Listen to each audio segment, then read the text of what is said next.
So speaking at DEF CON is kind of tough. I'm going to put this here so it'll be easier for everyone. There's thousands of you. You all look like a swarm of people. So I'll just hold it. Can you hear me now? Yeah. We're all good? All right. So you can see a quote here. It's from a science fiction book. And it's about when we get out into space and we discover that all the species we're expecting to run into, we missed them. Not by distance, but by time. They're all dead. Millions of years gone. We finally find them and they're millions of years gone. And we go down to their planets and we try to figure out who they were. And we discover that all the data from these advanced civilizations is lost. We don't know what they did because they stored all this stuff on things that evaporated quickly. They were destroyed by time. A term that we're going to get to called bit rot.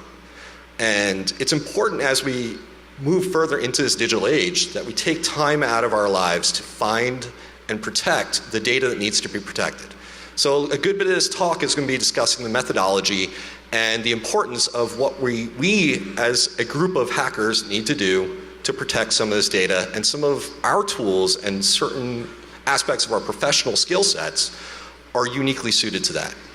So without further ado, this is amateur digital archaeology. And a hacker is just another word for amateur. If you want to be professional, you go over to Black Hat. DEF CON is about the amateurs. It's about the new guys, the young guys, the people who don't know any better yet. That's what a hacker is. A hacker walks into something and says, I'm a hobbyist, I'm going to figure this out. So you might be wondering why any of this is important. This is a sub-genre of technology. But if we're in Mosul watching ISIS get annihilated and you have a reporter walking down the banks of the River Tigris and finds 3 dead bodies, he could either look at them, take a photo, write a blurb and keep going, or he could dig through their pockets. And if you dig through their pockets, you might find that they have a cell phone on them. And if they have a cell phone on them, that cell phone might have a memory card. And if there's a memory card, there might be pictures and data. So there was a great article done by these 2 guys from BBC where one of the guys dug through some pockets, found some photos, was looking at the photos and realized the place he had been staying in was the same place they had been staying in. So he dug around and found a whole bunch of data related to these 3 guys, these 3 foot soldiers. He figured out that they were an artillery squad, that they had received certain orders, that he identified who they all were. Then he started going back to the places they came from and built a composite sketch on who these guys were, these random nobodies who worked for ISIS. And this gives us a unique insight into who these people were at this momentous moment in time, something that we're talking about right now.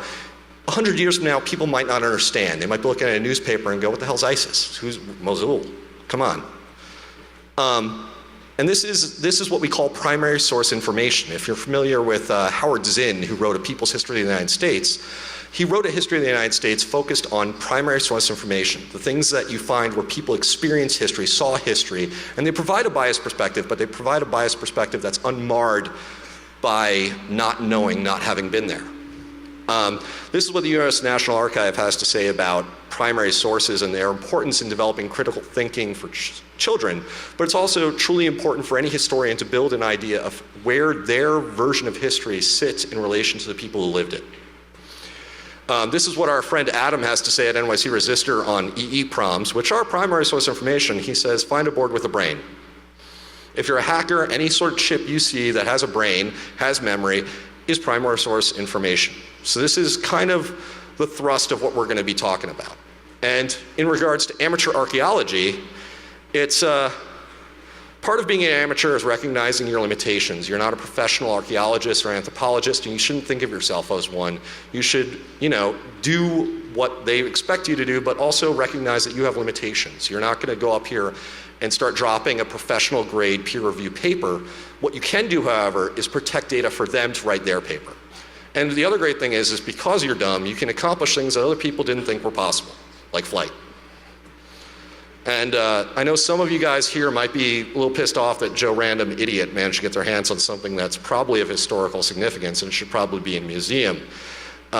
It's important that you remember that this is DEF CON, and we are way more Lando Calrissian than we are Professor Jones. Most of the people here are perfectly okay with that, but for those of you who are still concerned, the National Air and Space Museum has several grid compasses and several grid cases. These are the styles of machines that we have. They also have one that was flown several times, and they have never released information related to what data was on them. They've only ever said, here's a laptop, it's off, it's sitting in a booth. It's like a dead machine. You don't have a full composite idea of what they did and why they did it. This is from recent news. This was published maybe a couple weeks ago. It hit Ars Technica. And the photo there is a photo of an old tape system. These were the data systems that did the analysis for Pioneer 8 through, I believe, 10. And that's the OIG report number. That URL that I referenced in the beginning and will reference throughout has a lot of this data available if you want to dig through the actual data I went through. And it's sad that the machines that analyzed the Pioneer missions basically ended up sitting outside of a contracting office in the elements, and an engineer brought them home, put them in his basement, and they got so destroyed by mold and the elements that when OIG finally found them and tried to see if there's any data they could pull off them or any significance to them, they actually said it's safer to destroy them than it is to try to analyze them because of the mold. It was a toxic health hazard to the investigators. It's important that we protect a lot of this data because it's starting to go away, and this is a really good project that has a direct tie to DEF CON and to NYC Resistor. Our friend Chris Fenton wrote a FPGA implementation of the Cray-1. And the Cray-1, if you've never heard of the Cray supercomputing company, you can ask someone else here. It's a formative moment in supercomputing history. The Cray-1 operating system is gone as far as anyone knows. If anyone here has access to an original Cray-1, talk to me or Internet Archive later. The reality is as far as anyone knows, that operating system is lost to history. Most of the people who had Crays burned their media when they were done. He did find a guy who was willing to give him a disk pack that he thought had Cray-1 on it and brought it back from Australia. And he built an analog reader, read the analog waveform, and I got an email while I was at DEF CON saying, hey, I've got about 40 gigs of analog waveform that I need to analyze and find bits in. And it just so happened I was sitting right next to Jason Scott of Internet Archive and handed him the phone, and he immediately helped them host it, and within a couple days they had two guys from Sweden and Norway who had written analysis software to figure out the bits. And then they started figuring out file systems, and then they were building it and writing it in emulation, and the next thing you know, the Cray-1 XMP project's off and running some races. They're able to kind of resurrect, maybe not Cray-1, but a Cray operating system that otherwise would have been lost. And none of these people are professionals or getting paid for this. This is what people do in their free time. This is Jason Scott from the Internet Archive. If you run into him at DEF CON, give him a hug. He's a good guy. And the other question you might be asking is, a Cray is an exotic machine. It's something cool from history. Why do I give a shit about a 386? And fundamentally, the machine we're going to be talking about is a 386 with a math coprocessor. So maybe closer to a 46 or a 387, whatever you want to call it, that's what it is. The importance of it is where it sat in history, what it did. And you should never judge a book by its data. Like, this guy writes 140 character messages, and they are considered incredibly important. I'm not getting into the politics of the person, but the data is important. It defines aspects of our life. It defines market movements and things like that. And I know Europeans have this approach to data that says we have a right to be forgotten. Star Wars Kid has a right to be forgotten. He shouldn't be judged his entire life based off of a 5-minute video. But at the same time, we're losing so much data that defines who we are and is important in understanding the scope and impact of things that are of historical significance, that sometimes the context matters. The Trump Presidential Library, ironically, does expose a major flaw in our archival knowledge. He writes so much shit on Twitter. He just did a policy initiative on Twitter and announced it there, that for the first time ever, Internet archivists, or real archivists, actually have to figure out how they're going to address social media. How do we get this data, store it, put it in a library, because it is important. It's incredibly important for future historians to understand how the legislation evolved, how historically these things occurred. And the other one in this list is SoundCloud. I'm not sure how many of you are familiar with SoundCloud, but SoundCloud is a cultural, I'm not sure what you call that, just a huge value. It's all these artists producing music and then disappearing or becoming popular. But there's so much music in there that defines our culture as we evolve across an entire geopolitical spectrum. As the internet begins to bring us together, we get to see these independent components start to meld. And they just announced 40% layoffs, and there's a real fear that SoundCloud will disappear, and then all the data will disappear, and a lot of these artists won't be able to repost it. So the Internet Archive's trying to figure that out. I recommend donating if you give a crap. Grid. Why is the Grid laptop important? The Grid laptop was the first laptop, arguably. It was the first clamshell ever, and that was the Grid Compass. That is the progenitor prior to the ones we're going to be talking about, which are Grid Case. This URL, highly recommend grabbing. It's a Computer History Museum, got 4 of the original founders of Grid to talk about how Grid was developed, what it was important for, and it's kind of a great loser story for the Pirates of Silicon Valley.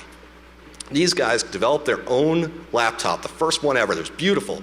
They had Xerox PARC people, they stole people from the early Apple, and they developed their own first operating system called Grid OS. And then they sat in a meeting with IBM, and IBM was like, hey, would you like to license your operating system for our new IBM PC? And they said, no, of course not. Why would we do that? And then MS-DOS destroyed them. Bill Gates is personally responsible for annihilating Grid.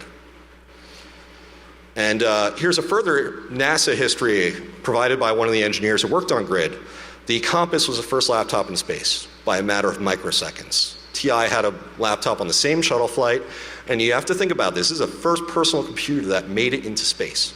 That's huge. It's the tricorder. It's the first time that an astronaut's able to use a computer on the space shuttle that isn't like a guidance system or a component that specifically does a job. It changed the way we approach space. Grids were huge in the US government as well. A lot of people who know anything about grids know that they have a reputation as being the government's computer, as being the rugged computer. They're originally designed for businessmen, and none of that's entirely true, but the US government did use a lot of them. The NSA used them. They had a software written called Scrubbing Bubbles that scrubbed bubble memory of any data. The NRO used them. Supposedly the football was at one point a grid. NASA used them, SPAWAR and other military forces used them. Supposedly these guys brought, demolition charges with them to destroy them when they were, potentially compromised. And Marines and aliens in 1986 used them to fight aliens. So there's a gratuitous shot of a grid fighting aliens. I know a lot of you were expecting me to be like, I found aliens on the laptop. This is the closest I got. But before we get into the task of ripping apart this, let's talk about how the hell you get your hands on old NASA gear. And this is kind of a big storyline. You can buy pretty much anything at a government auction. The government auctions occur as like GovLiquidation.com or all these private enterprises that sell stuff, or they occur on a state level. New York State, for instance, has an eBay store. And stuff gets sold there. I mean, it's whenever they're done with it and it no longer has value, it gets sold. And this is a great quote from a French guy, Francois. He was talking to a guy on eBay who got visited by the FBI, and they were like, hey, where the hell did you get all this shit? Because he started selling some stuff on eBay, and he had gotten it as scrap. And what he was selling was Apollo guidance computers. Anyone who knows anything about NASA or your own history knows the Apollo guidance computer is the first microcontroller in silicon. It is a formative component of all of technological history. As we were landing people on the moon, we developed the first silicon parts and we developed the first silicon microcontroller. So everything that any of you do is impacted by this device. And the AGC is formative. Some guy in France bought it off an eBay guy who just happened to have a fully functional AGC. How does this happen? Like, how did the AGC, any of them, make it out into the world where some guy can buy it on eBay? Why was it sold as scrap? Nobody could tell you. And yet, this one guy in France, if you hit his YouTube feed, has an AGC. I do recommend when you're done after this, he's got a great breakdown on how he accessed memory, how he read some of the data, and he talks about the operating system. He can't pull the operating system off of the AGC he has without destroying it, although there is a copy of data for another AGC component that he doesn't have. The question is, how do we preserve the data that was on the AGC? And some of you may know that that's out there now. It's on GitHub. The way it was preserved is one guy went to MIT and found the printed copies of all of the source code and transcribed them into a laptop. And he did this about 7 or 8 years ago. And just recently, a NASA intern found out about it and posted it to GitHub. And suddenly there's pull requests against, 1960 software. People are finding bugs. So in this case, we found software hiding in hard copy. That's pretty cool. So some of you might be sitting here going, this is entertaining, but it's not great. Like, we're talking about formative components of our history. This is like, Wilbur and Orville's first flight. Try to imagine going to a yard sale and finding the first airplane. It shouldn't happen. So you might be asking yourself, well, what do I do about it? Where in my life do I find this sort of history lying around? And what I want to tell you is, this is DEF CON, man. There's history happening here today. People are developing things, doing things. You don't know it at the time. I was at HAR, hacking at random in 2009, getting hammered with a bunch of Italians at their embassy. And 2 years later, I'm watching in the news, and then I'm watching at a movie that exact event occurring because there was this young blonde-haired jerk who was like, I'm gonna put all your secrets on the internet, and that happened. So WikiLeaks basically occurred initially at HAR. History's happening all around us all the time. So you might be asking specifically, well, that's not like a NASA flight system. How the hell do you get your hands on a NASA flight system? I found them being auctioned.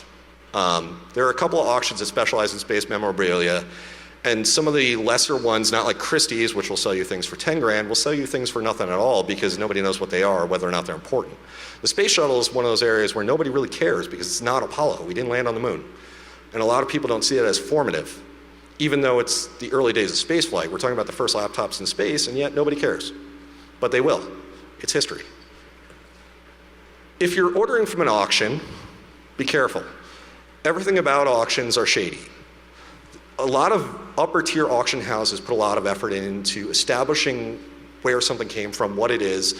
We're going to talk in a moment about how you identify an artifact and authenticate it. Auctions don't necessarily do that. This is the original auction that I saw. There's two of them a year apart. The first one was the STS-41 PGSC. As far as I can tell, they made that up. The Space Shuttle Payload and General Support Computer that came later, they didn't make up. I guess the first one had some paperwork with it, so they just kind of assumed. The other one had none, so they just also kind of were like, well, we have this thing, but we don't know where its provenance is from. You might be wondering how much these things cost me when I bought them. The first one I actually put in the bid for $1,337, and that's what I got it for. Second one, a little bit less. So authenticating artifacts. This is important. As some of you may know, I once forged SmoothCon badges. Easiest way was visually at first because you're looking at images on the internet. How do you visually identify this as being accurate? This is a Smithsonian shot from the Smithsonian's website saying this is a PGSC grid case as opposed to a compass. There are things that you can identify immediately. The blue Velcro. NASA loves Velcro. They love that light blue color. Look for where it is placed, that sort of thing. Look at the font used on the text and lettering added. Look for the modifications specifically done. You can see that they modified the power supply. You can see that they added a fan. And it's important, the fan. Anyone who knows anything about space travel knows that convection doesn't work in 0G. So any laptop without a fan is going to die. It's the same reason that an astronaut will die if the circulation stops in any of their spacecraft. The CO2 will pool in front of their face and they'll die from the CO2. Even though there's plenty of oxygen, convection doesn't work. Hard copy is the other one. If you have the opportunity and you can find data, you could see on there was a SED number listed, a part number as well. And you can go look on either hard copy files, which I didn't have at the time, or you can go to their website and look for those SED numbers. I found exactly one reference to that particular SED number, but it did identify it as a PGSC system, and it specifically identified that SED number and several others. This comes from the NASA website. Also, here's a snapshot of a video of a NASA astronaut on the shuttle working with a PGSC, same style and design. So it looks legit, we buy it. Shouldn't the memory have been pulled, right? I mean, NASA did work for the DoD in the 1990s. So here's the problem with buying something that's from that age. You don't want to accidentally release classified materials. They don't go dead until 50 years after. So if you see something classified, you don't put it on the internet. You call your local government agency and say, hey guys, I got this thing, maybe you could, not kill me and take it off my hands. Be a good citizen, And put that guy up there so that I got both sides of the political spectrum. Nothing that's ITAR covered. You're not going to get a notification on whether or not something's ITAR. And that means International Traffic in Arms Regulation. And if you ever work for a military contract, you realize that certain things are verboten. You don't give them to other countries. For instance, anything that might show like how a rocket works. That could be used for a weapon. It used to be that crypto used to be under ITAR, but not so much these days. The other one that you see is this unclassified mark. That means unclassified but not for public release. Don't release that either, because even though it's not dropping classified data, if you've ever worked for the US government, it's potential that you violated your own release clauses and you might go to jail anyways. So don't do that. Storing an artifact is the other problem. You now bought something expensive and you don't want to see it destroyed over time. Also, if any of you ever come across something like this and you want to protect it, you want to know how you can put it in a shed without it, deteriorating. So electronics, like beer, love beer temperatures. Cool, not cold, dark. Those are the things that electronics loves, and we'll talk about why. The cool environment, cold, is basically because a lot of things don't do well in heat. They get destroyed over time more rapidly. Cold is an arresting thing, and it's just thermodynamics at the end of the day, but it's better for everything. Dark is good because some things are UV sensitive, such as ROMs, displays, signage, housings. These things don't seem that important to a hacker, but they're important for historians. Not damp, not humid, but you also don't want super dry because you could destroy rubber gaskets. Clean, clutter, super important. You don't want to have rats and roaches and other little bugs, so wherever it's stored, you want it to be clean. And you want to treat it like evidence, and that's where the forensic side of this comes in. Anyone who does digital forensics, you've got the skill sets to do digital archaeology. You mark everything. You walk into a room, you take photos, you mark and identify everything. You want to know where it happened, how you found it. Even if you bought it from an auction, you want to take a photo of the outside, see how everything was laid out, where things were. In this laptop's case I'm going to talk about, we're talking about keycaps that were on the top keys. They were falling off as soon as I pulled the thing open. In fact, there's several taped to the outside. Unless they're labeled, you don't know where they were, so you want to get that first photo before they all fall off. Important. Keep logs, log everything you do so that people who come after you, if someone finds it in your house and you've been hit by a bus, they know what the hell you did and where it came from. Paperwork and chain of custody are huge. This is something you talk about in evidence. You talk about who had it when, how did it get there, as few hands as possible on it. Same deal with anything that's an artifact. You want to make sure that people know where it came from, how it got there, and you want to make sure that Jimmy, who really believes in aliens, didn't get his hands on it and added a bunch of data. When working with the unit, try to have someone else in the room, because what happens if you open the case and you find a wristwatch in there and you're now like, well, this is part of it. But everyone else is like, that's just some random fucking Casio you found, And log everything you do, plan every action, don't ever do anything outside the plan. That's a hard one for us because we are very freeform. Anyone who breaks into computers is definitely freeform, it's what we do. But you do need to plan, this is what I'm going to do today, these are the things I'm going to do, and here's how I'm going to try to do it. And if you fail, you're done for the day, you do it again the next day. This avoids you doing something stupid and breaking something. We all end up down a rabbit hole and get creative. You don't want to accidentally destroy something. Plan stuff out. Now we're going to talk about bit rot. Every bit is bound by thermodynamics, which means every bit will die. Everything we love, everything we believe in will die eventually. Sorry. The lifespan of magnetic media is about 5 to 10 years effectively. It can last about as long as 50, but don't expect it. And we're going to talk about that here. The laptops that I have were originally commissioned about 92, and the disks were not in good shape. You can fully expect a mechanical hard disk to fail. They suck. Cool environments do prolong life. We all remember the old knock, knock, knock trick where you put it in the freezer for a little bit and the knock of death sometimes goes away. You get enough time to pull it off. Cold environments help. But if it's too dry, gaskets can go and shit gets in and annihilates the disk. The other one is it's like a car. If you don't spin up the disk regularly, all of the juices inside, the mechanical oils and such, capacitors, they sit stagnant and they can become a problem. Dangerous. Also, read heads can get stuck. You never know. Lifespan of flash is a lot bigger. It says you can expect 10 years safely, to be perfectly honest. Flash is good for about 100 years, generally. Floating gate's going to be a problem in the end. It will kill any flash device in the end, no matter what you do. Some ROMs are UV sensitive, so if they have an exposed UV chip, you've seen them, they got a little glass top on them and you see a chip exposed. If they're sitting in UV, they're not gonna immediately go, but you leave them there for 3-4 years, you're gonna start losing bits. Extreme heat or gold is bad for them, but not regular stuff that we experience. Nuclear furnaces should be avoided. And do not store them in anything that takes skin off of people. They're very resilient, except when you're on a rug. And that's where this next bit comes from. Grounding bracelets are important when dealing with chips. I remember working as a computer engineer when I was young, and I actually annihilated several old PDIP chips just by standing on a rug, and static electricity was enough to blow a fuse. And now you're not reading shit. Capacitors and other gooey elements, older stuff. If you have anything 50 years or old, or you encounter it, don't plug it in.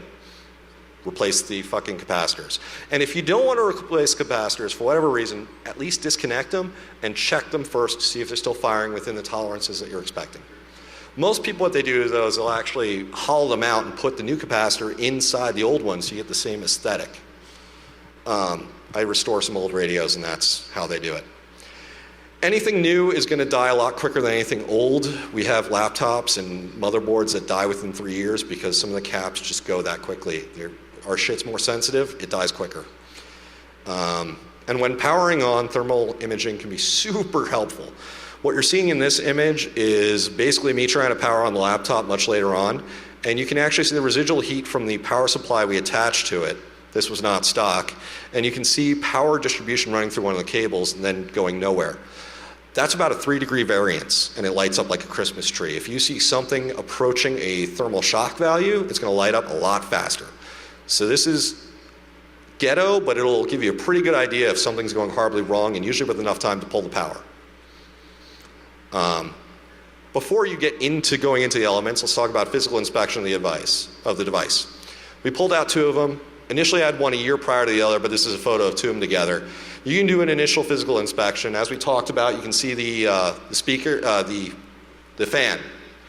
Good indicator that it's a space laptop. Velcro, good indicator. You can also see SED numbers, which helped us identify it in space. You can also see the key tabs taped to the outside. That's not a good sign. The other thing you can see is the back. The back's interesting because it tells us this laptop was modified. This tells us it was a flight system. The power adapter has been changed. There's also 2 high-density ports where the modems used to be. So if you find the back of an old 1530 or 1520 and take a look at it, you'll discover that those are just standard RJ45 modem ports. And the power supply was just a standard socket. Now gone. This is the front. You pop it open. Looks like a standard old 1980s laptop. Pretty cool. You gotta love the keyboard. And you also see the key tabs. Key tabs are interesting. And they're gonna become more interesting later. You also see a little door, and if you flip it open, you find 2 app ROMs sitting in there. And you go, hi there, what's your name? You got U26 and U25, and what that tells you is somebody didn't pull the data from the unit, you got Christmas. It's a great feeling. And you also know, because it's an app ROM, it probably didn't die. So you pull it out, you throw it in your little universal programmer and hit the read button, and you can read all the data right off. The GQs are kind of nice if you run into them, but they only run on Windows. And you run strings because you're a hacker and you know how to read a binary the first time you see it. And it's the 1980s, no one was obfuscating shit, so you run strings. And you see a copyright. Some guy from Grid in 1988, he was funny. He was like, my name's Slick. So you get internet sleuth mode. Here's a photo of me in internet stock art, sleuthing. And you find Timothy Slick Carlson. And you send him an email, because Timothy Slick Carlson, like everyone else, is on LinkedIn, and he lives in the Philippines, and he's retired now. He's an awesome dude. And Timothy responds and goes, holy shit, you found my code. Tim had no idea that any of it had ever been in space, but he knew that the government had bought them, he knew they had been used for stuff, but he was also kind of like, that's my code, but that's my code from 1988, and these laptops are from like the 90s, why the hell are they still using it? He also was like, some of your code's from Peter Norton, which we would never have used. So he's given us a pretty good idea that maybe these are not things from Grid. And then he, being a hacker, starts hex editing and pulling it out, running in DOSBox, and starts telling us languages written in. And he's a super happy guy and telling us all the information we ever wanted to know. And that's where our story about the Grid being the first in space came from.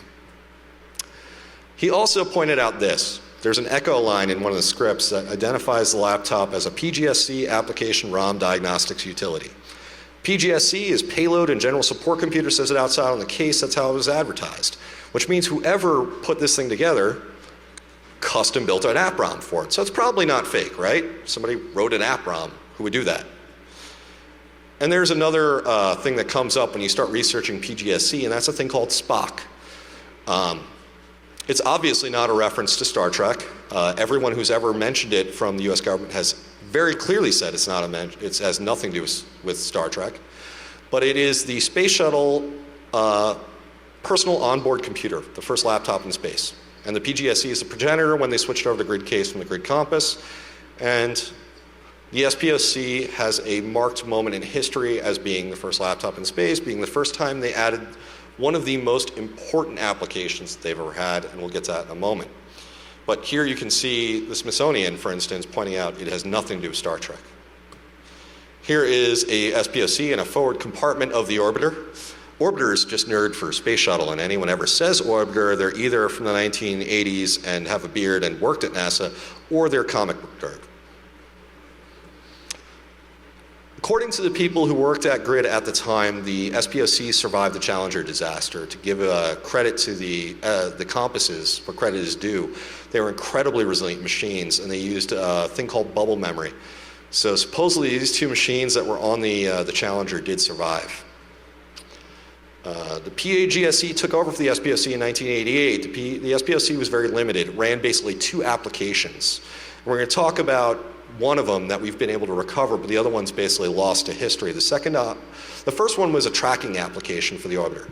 The second one was basically a runbook application where if they saw an error code, they could type it in and get a list of what to do. It sounds ridiculous to us that this is something that would have been a problem back then, but you have to remember that they're up there in space on a very complex machine with limited communications and no digital equipment at the time. They didn't really have an app store, but it is important to note that Grid did have its own version of cloud storage in the 1980s, a little bit ahead of their time. This is the shuttle tracking application as it was written. Before this, they had to do dead reckoning, which means they had to basically look out the window and see where they were to figure out where they were over Earth. There was no other way to figure it out other than asking ground control and letting them figure it out. So this is the application that most of these laptops were initially set up to run, and that's why there was usually one in the cockpit. It would identify where over Earth they were. This application is available on the URL that I posted. You can grab it, and if you can get it to run, it's basically Grid OS emulated running in DOS. And now that we've visually inspected the laptops, let's get on to the fun stuff. I went a little further into digging in data that's out there. You want to cross-corroborate when you're doing digital archaeology. It's not as much fun as the hacking part, but it's going to tell you important things. Supposedly this was for STS-41, so the first thing I did was pull up all the image data on STS-41. Here you can see an astronaut sleeping next to a PGSC system. It is about mid-riff to their right. None of these matched up with the laptops I had. The serial numbers, if I could see them, didn't match, and there was no key tabs on them. So it's a pretty good indicator these were not the ones I was looking for. But the PGSCs were used for a lot of stuff. Some of them were actually used for ground development to develop different payloads for scientific missions. Some were automated, check and verify that the payload's running. One of them was used for the original GPS analysis. When they deployed the first GPS satellites, they wanted to make sure they'd gotten it right, and they fired up a PGSC system, which was a grid case 1530, to connect to the first GPS receiver and identify that they were getting correct data. The PGSC, interestingly, did not have an orbiter communications link. It had no internet. It was not linked to anything. It was possible to put a multiplexer in, but they didn't do that. So that gives you a pretty good scope of what these things did and what their purpose was. Now this is a great photo. When I saw this, it was about 3 a.m. and I'm digging and I'm finding nothing, and then I find this guy. And this is a later mission. This is STS-94. The later missions, they had better cameras. I could read the serial numbers. And the serial number on that one, I believe, is SN1073, which is the highest serial number I saw. The ones I have are SN1044 and SN1045, with references to 43 and 46 in the paperwork. I see an SN1001 in the first PGSC system that I see. That's a grid case. So they made probably at least 73 grid cases. What's interesting about this one, though, is if you look real careful, you can tell that a bunch of the keys in the function level have key tab tops. They have stickers on them. This one STS-64, no key tabs. But you can also see that there's another laptop hidden underneath. You look at one of mine, those are the key tabs. Pretty important. Here you can see them again. STS-47 has the keycaps, but you can also see there's no SIAC logo over the app ROMs. A bunch of them had SIAC logos, a bunch didn't. It seemed like the earlier units in the PGSCs did have SIAC logos. Later ones didn't. Different contractor did the afterwork and changed the logos out. Here you can see a SIAC logo next to a non-SIAC logo. No key tabs, key tab. It's a later laptop. So what's interesting about the key tab ones is they're all related to Space Lab and Microgravity Science Laboratory. All the flights correspond to these missions. Anything related to those key tabs seem to be related to Space Lab. These systems probably didn't fly because all the Space Lab photos I could find are either SN106 units or SN1073 units. That's where I am right now, just doing visual inspection. Now let's look at the paperwork that came with one of them. One of them came with a folio bunch of paperwork, the other one came with nothing. What's interesting about this particular piece of paperwork is it tells us how much these things cost, 40K. In current dollars, that's about $70,000 a pop. The original retail value on those laptops is about $5,000, so they paid about $35,000 extra dollars to have them modified for flight. And they probably had about 73 of these done between 1988 and 1997, to give you an idea of cost of just this system. Also interesting here is you have a life history log, which tells you things about dates. When was it first in the NASA receipt? And that's 1992. So it's definitely not a, it's definitely was reduced to a ground system in 92, vanished for 2 years, and came back in 94 as part of Space Lab.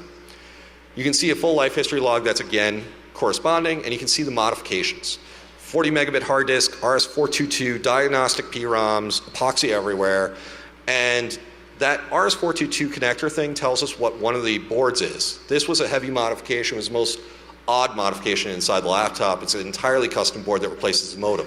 This was an RS-422 serial interface made by Rockwell International that interfaced with the space shuttle. So we're going to remove the housing, get in there, and actually look at some of the hardware right now. You see the app ROMs, you see me trying to replace one of the batteries and turn it on, that failed. But you can also see that they modified the battery. They changed the way it interfaced so that they could swap the battery out. That wasn't a stock modification. You see epoxy on all the chips. You can see hour life logs that were added to it. You can see that one of them ran for 3,700 hours, the other one for about 1,500. That's a long time. This was not space shuttle use. You can also see that they had not an even BIOS, and you'll see that in a lot of old computers where they had like a 16-bit bus but 8-bit BIOS chips. They would put odds and evens on the memory in there so they'd be interleaved when you pulled them out. We tried to pull it out initially with a DIP 28 cable, and it didn't work because their power was still attached and I didn't want to cut the power cables. So if you ever want to do this, you have to cut the power and ground so that you're not attempting to power the entire laptop when you're pulling the data off the chip. We lucked out, however. Initially, I thought they were just soldered in because of all the epoxy, but they weren't. There was actually a socket board there, so we were actually able to pull out, and we were able to get the BIOS off, which was super important because the disk geometry information for the IDE disks was in the BIOS. The IDE disks were terrible. They were developed by a company called Connor. Connor is in Scotland, and Scotland should feel ashamed for ever having produced these people. This is what Tim Carlson, who worked at Grid, had to say about the Connors. He was, oh no, Connor peripherals. Apparently they had a problem called stiction, in which the read heads would stick on the disk. And their line engineers would, you know, being the 1980s, hit it with their knuckles and let it keep going. So I had high hopes for this when it actually spun up. That was not the case, however. It did spin, but they were very corrupted. I needed to find an ATA card because they did not have an ability to understand LBA, and anything USB throws LBA at it, it immediately went, just go, oh, that's CSH, I know that, and starts feeding the wrong data. So we found an old ATA card, managed to get GNU DD Rescue to run, which was the only thing that was able to apparently continually try and pull data, and what we ended up pulling was about 20 megs of a 40 meg hard disk, randomly spread out, but enough to figure out what was on it. And it was basically MS-DOS. It was running diagnostic ROM software. It was called a DDSE flight mode system. And inside you can see some of the strings. What the interesting one on the right shows a file listing. And I've been unable yet, although I've only been into one laptop's disk, the other one I've not been into, has a thing called astro2.bat, which could be real interesting because I've never seen that one in any of the paperwork app-wise. But most of it's diagnostic data. And you can see Tim Carlson again showing up all over the damn place, having written all the diagnostic data for these machines. The binaries you want, if you want to dig into them with me, are actually on pgse.space. And we're working on restoring right now a stock grid 1520 to run some of the applications, but it's basically dead. One of the things we have to do is actually Dremel open a CMOS chip and hotwire it, and we're working on that, but the next thing is replacing the display. Lessons learned here are that my weak-ass methodology did yield results. We cross-corroborated between multiple sources. We identified these laptops were NASA systems, they were flight modified. We know the time spans they operated in, how long they ran. We know what they did. We know what applications were on there. We found the guy who wrote them. So all of that worked really well. We also know that it's pretty unlikely these ever flew. We went through all of the flight logs, all of the flight data on YouTube and the National Archives, and could not find a serial number that would have matched from that said number that was on there. We also identified that the weird-ass module that was in there was likely an RS-422 Rockwell interface for the space shuttle. And we figured out that they were used primarily for long-life testing initially. They would have been the first batch that would have been tested before they went from a 711 SED number to anything above that. The 713 appear to have been used initially to do shock testing. In fact, one of the logs in there that's not posted shows a screw that came out of one of the displays, and that was a send back to grid, and they responded. They also did an EMI test on it. Disk showed significant bit rot, which tells us that disks don't survive that long, even if they're in really good shape. In this case, they were. Flash memory was intact. The easiest way to do recovery work on NASA gear is to work there. I'm going to shout these guys out. I worked there for a little bit, and there was a group called LORP, which actually did Lunar Reconnaissance Orbiter project. They recovered magnetic media from the first Lunar Reconnaissance Orbiter, they were sending back perfect copies of data, but we didn't have the capacity to read that data. We recorded all this data, but we didn't have the equipment at the time to read it. So these guys took over a McDonald's and started reading all the data and found the first Earthrise photos ever taken, amongst other things. High-resolution images of the moon used for plotting landing sites. So LORP is a really cool project. I sent a URL. Next to it, by the way, is a ICBM that they're working on restoring. And by the way, that's in the unsecured part. If you want to do this and you don't want to go get a job at NASA, there's an organization called Space App Challenge, which allows you to go work on their data. They have huge volumes of data that nobody can do anything with because it's not indexed or searchable. Nobody's how to do anything with it. And we're running into this glut of historical important data just being lost because there's so much of it created, they get paid to do the development, the advanced research. When they're done, there's no funding to put it where it needs to be saved. So if you have the opportunity, that's one way you can contribute. So this is going to be my thank you board. It's that website's going to continue to get more data when I pull the next disks, but it has most of the ROMs. We've done SHA testing between them, so we know the ROMs are not bit rotted.